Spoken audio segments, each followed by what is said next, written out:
Jay Sauter, that's Felix Sabata's truck, the 42, the red and blue truck, and Rudman. Well, we got a crash. Around goes the 11 of Mike Hurlburt, and who else is going to get involved before this is over? Steve Mendenhall, that's him sitting backwards up against the inside wall, the 32 truck. Tough break for Steve. 15 laps in, we catch the first caution. How about Hurlburt? Comes all the way from the Pacific Northwest, blew up the transporter. Now he's wrecked the truck. He does not have fond memories of Bristol. Take a look and see if we can figure out what happened here. We can see Hurlburt. He gets tagged. Someone gets sideways coming off the corner of the white truck. That might be Gary Lloyd. Well, I don't say because I don't know. But anyway, the truck gets sideways, comes off and tags Hurlburt and sends him into a spin. And then the traffic jam behind him as everybody tried to avoid. That was not Gary Lloyd either, because I saw him afterwards. Look at Rutman as he came charging up the inside, saw it developing, went down to the apron on the 80 and managed to avoid all the tangle. Might have been Randy Renfro that we saw. I don't. A white truck anyway. It doesn't matter. There's the results. Over yet. Rutman slips through. Should be now 5th.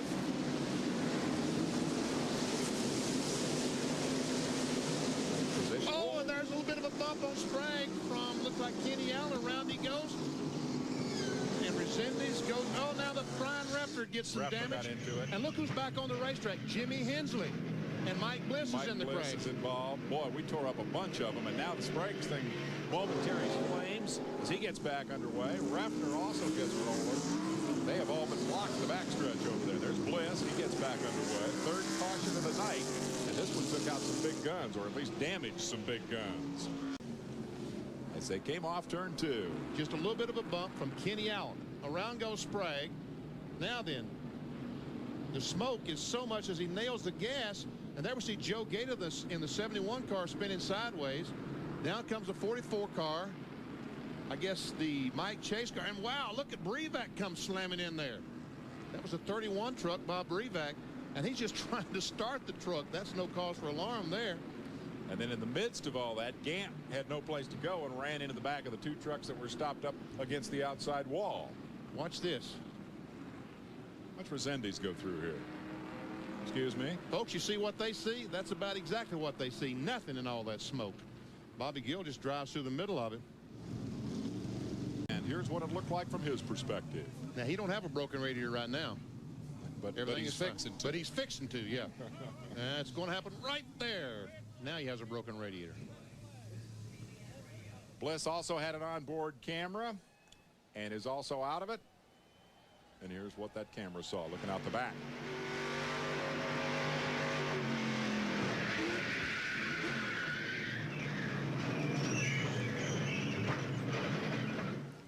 Wrecking sure is noisy. It's noisy.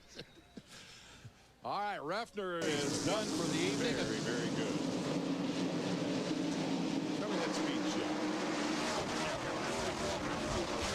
Oh, what was that? That was, and Michael Dawkins heavy into the wall, the inside wall, and sitting right in front of all the oncoming traffic. And the 20 looked like, was that Walker Evans that made contact? Maybe Ron Hornaday made some contact. Someone made some contact with the outside retaining wall, I guess, and come down and smacked Dockin and turned him around. Another look here from outside. You see who first got into the wall. Is that Walker? Oh, Dockin makes contact with Hornaday, and Dockin goes down in the inside retaining wall. That was not Hornaday on the outside wall. I thought that's what started, but that did not.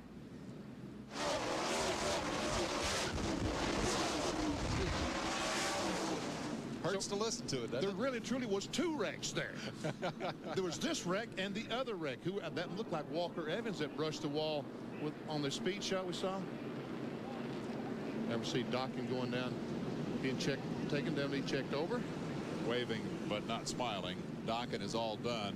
The truck is badly damaged, and we immediately are back under caution, so we'll work in another break and come right back. Bristol Motor Speedway, where Rutman is your leader. Spots to the 7, and there's a leader. Corelli on the inside of Rutman goes to the corner, and Corelli has the lead. Here comes Bickle. And meanwhile, here comes a wreck. Right into turn 1, and the truck is that on the side? On its side.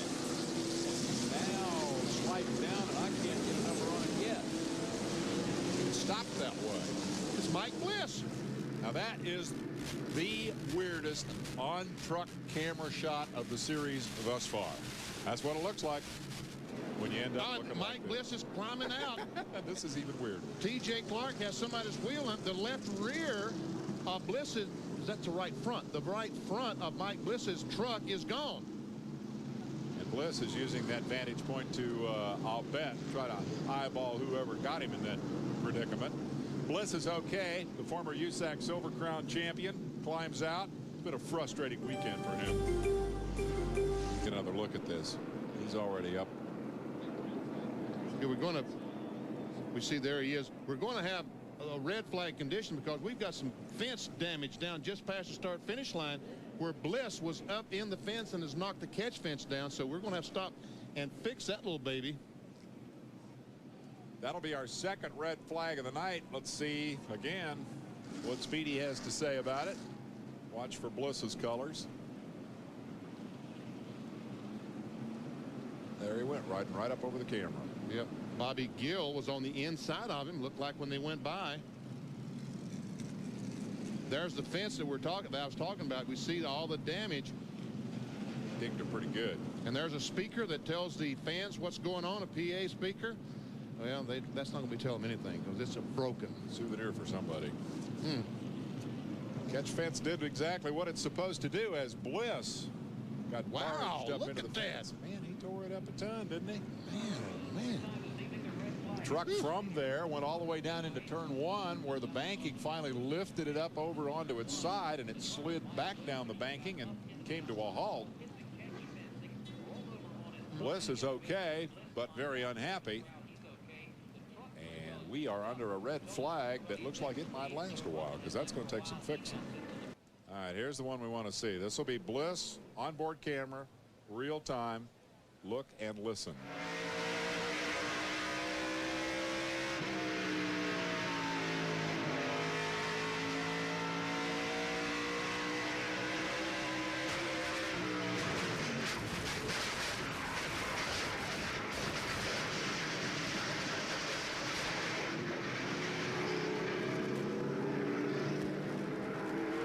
How's that for a ride? That's amazing. That is amazing.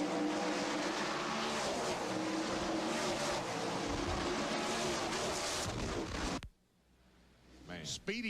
Speedy's microphone doesn't work anymore because it's somewhere down there on the racetrack. It's right next to that speaker you were talking about. Man. Gill got into the side of him and ran Bliss up on the wall and then into the fence. And, well, you saw the rest of it. There are the remains. There's Speedy. Hang in there, buddy. We'll be back right after this.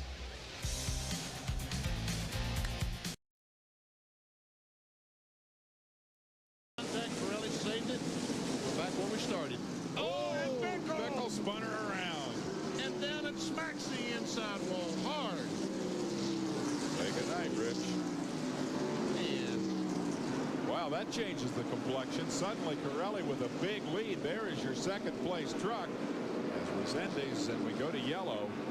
Resendiz will be on the rear deck of Rick Pirelli when they restart. Boy, he is. Watches it come off the corner. And the last lap, we saw Bickle try to turn under him, get loose. This time, more than loose, all the way around, backs in the fence, hard with the right front and rear. Rich Bickle, victim of a late race crash. Right front's kind of wobbling a little bit. Bent her up big time. Yes, he did. Got a great run going in that Dodge. One after another, the potential winners of this race have hit trouble tonight. Most recently, Bickle as he hits the inside wall down the backstretch and takes the Petty Enterprises Dodge in for whatever repairs they can quickly affect. That right front's hurting bad. It is hurt. Marty? Yeah, the right front was quite a bit of shimmy, and looked like the crew members were going to be diving out of the way for a second. They saw that thing coming in. They didn't realize how bad it really was. They've got to pull some sheet metal away on the right front. They're also changing the right rear as well, as that one was flattened. So it's going to go a lap down. So Rich Bickle, he's looking in the rearview mirror. He just saw the pace car go by, and he sort of beats the steering wheel a little bit. He knows it's over. And the crew is telling him, cut it off because The right front, I think, was more than the wheel being bent. I think something is broken in the right front. And yeah, we see the right front going back and forth. He's saying, let's go, let's go. And the crew is saying, we can't go. The ball joint is broken or the tie rod is broken. See the kicking the wheel around? That's frustration right there. Yes, it is. In everyone's eyes and mind.